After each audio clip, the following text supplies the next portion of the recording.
गांव में किंवदंती थी कि जो भी हवेली के करीब गया वह या तो गायब हो गया या उसकी लाश मिली। लोग कहते थे कि हवेली में एक आत्मा कैद है जो लोगों को अपने जाल में फंसाकर उन्हें दर्दनाक मौत देती है।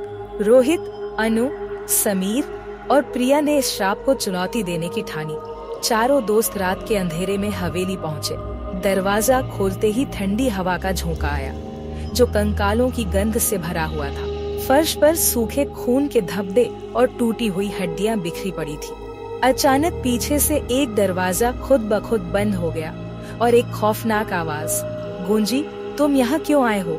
चारों ने दीवार पर एक पुरानी पेंटिंग देखी जिसमें एक औरत का चेहरा था। अचानक वह औरत पेंटिंग से बाहर निकलकर हवा में तैरने लगी। उसके लटके हुए बाल, सरती हुई त्वचा और खून से भरी आंखें सबको सुन्न कर गईं। उसने चिल्लाकर कहा, यहाँ से भाग जाओ वरना मेरी तरह मारे जाओगे।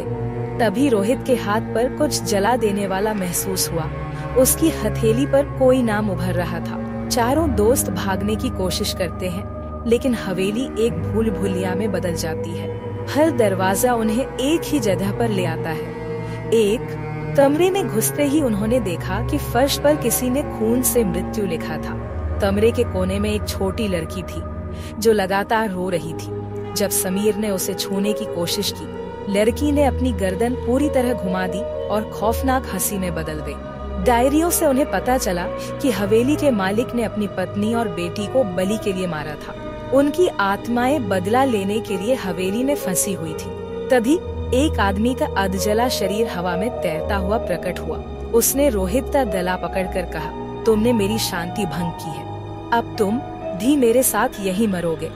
हवेली के अंदर एक कमरा ऐसा था जिसमें अजीब मूर्तियां और इंसानी खोपड़ियां रखी हुई थी। मूर्तियों से अचानक खून बहने लगा और हर मूर्ति की आंखों से भूतिया रोशनी चमकने लगी। एक मूर्ति से आवाज आई, अगर जीवित रहना चाहते हो तो बलिदान दो, किसी एक को मरना होगा। चारों के बीच दरिंदगी भरे डर का खेल शुरू हो गया। प्रिया ने खुद को बलिदान देने का फैसला किया।